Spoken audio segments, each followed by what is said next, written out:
Good morning, Tottenham fans. Hope you're doing well. Hope you're enjoying this good weather in the UK at the moment. As you can see, I'm enjoying it a lot. I'm getting burnt everywhere. I'm not very good at tanning, so bear with me with my big red face, but never mind.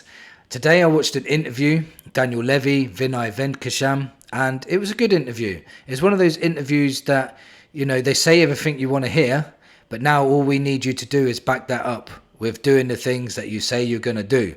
Now, in the past, we've heard that, we're going to get this new stadium and we're going to start competing. We've heard things like that. And since we've been in the stadium, we've probably gone a lot backwards. Quite recently now, we've just won a trophy, so that's brilliant. But Daniel Levy and Vinay need to put their words where their mouths are. I've got a few quotes from what Daniel Levy said. He said, "The outpouring of emotion with the parade was just incredible. We've won a European trophy, but it isn't enough. What we haven't done is more important. We need to win the Premier League. We want to win the Champions League." Now, for me, that's what you want to hear. But how is he going to do that?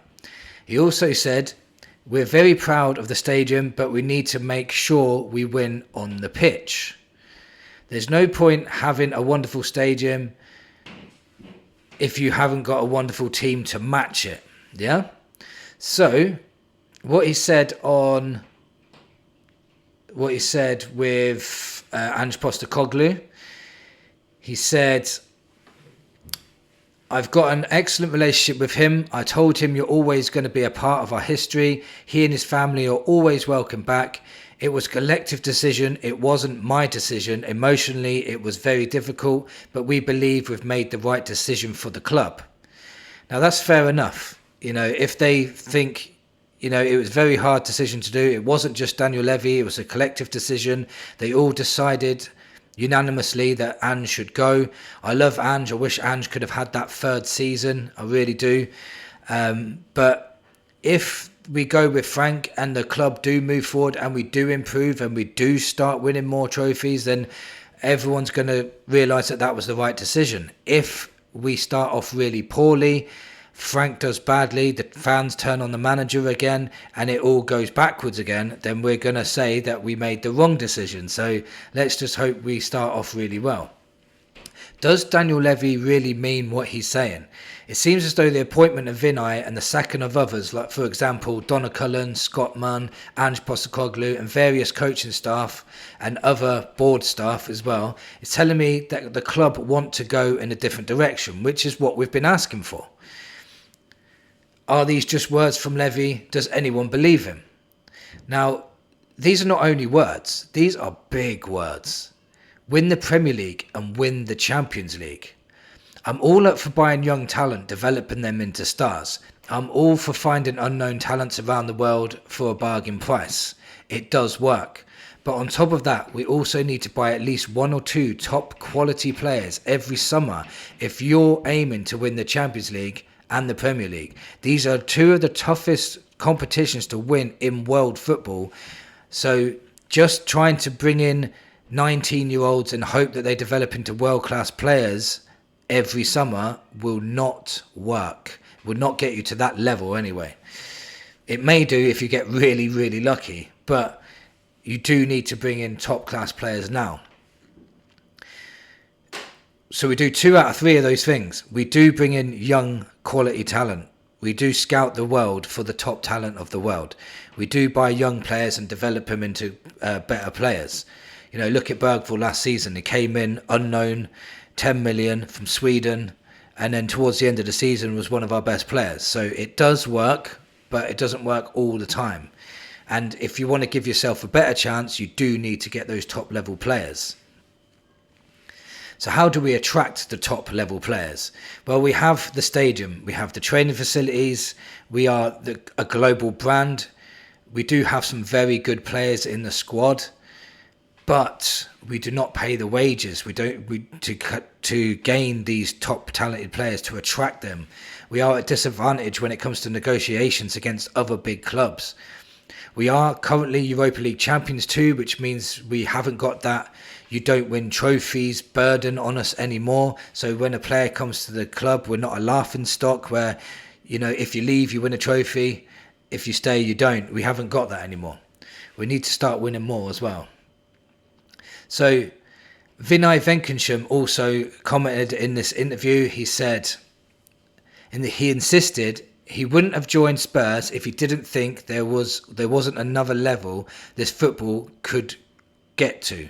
So he believes Tottenham Hotspur can get to another level, which is what you want to hear again. He said, I think this football club exists to make its supporters proud, and the way you make your supporters proud is by competing to win and ultimately winning trophies. I wouldn't be here if I didn't think there was another level this football club could get to. I am very focused on spending time to understand what's important to our supporters. I'm listening, I'm watching, I'm reading, and I'm speaking to fans.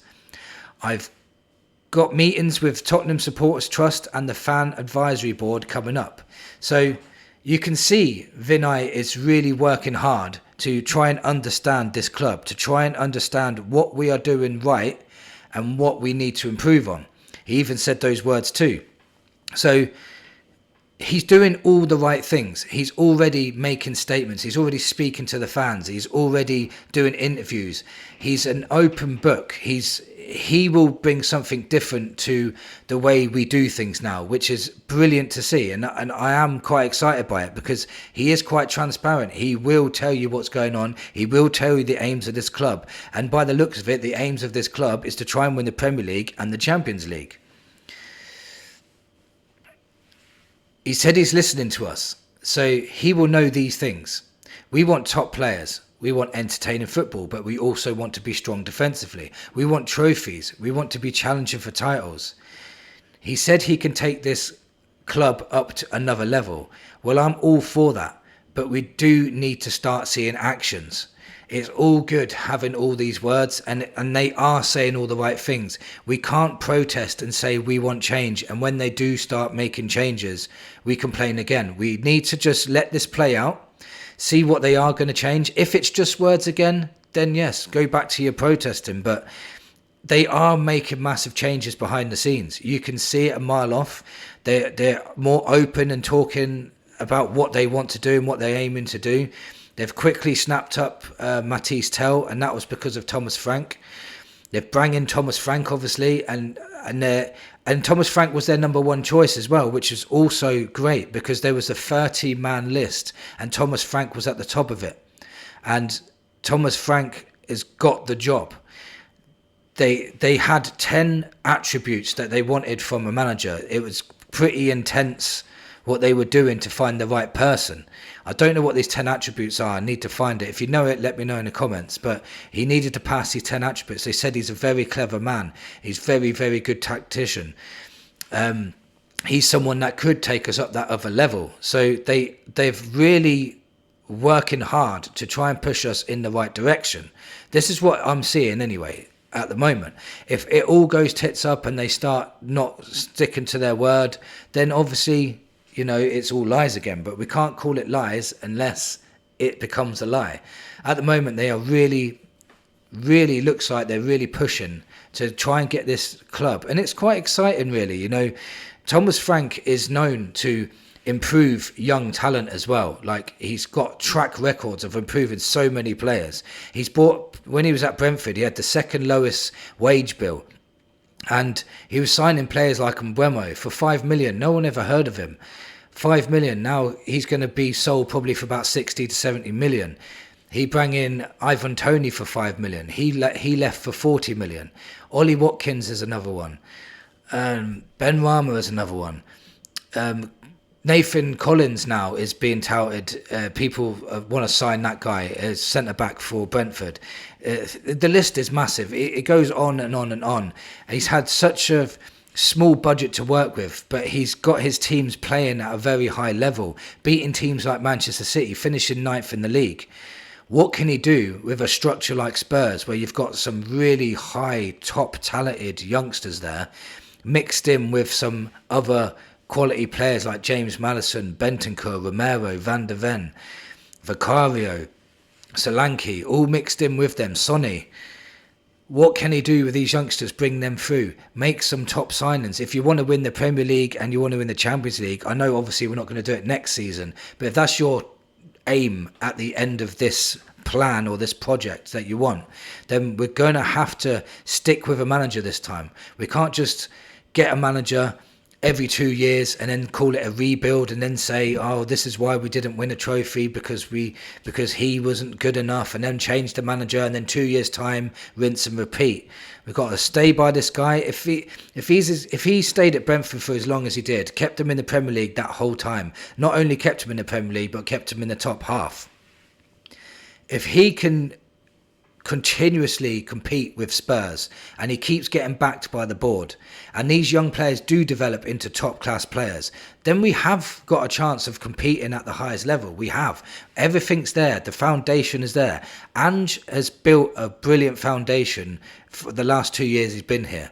He's bringing these youngsters, man, matured them. He's got them in the team, got them playing, won us a trophy. So we've got that burden off our back as well. So all we need now is to continue and progress from there. This is not a rebuild, in my opinion. This is building on success from last season. And we can actually call it success because we won something. We are Europa League champions, people.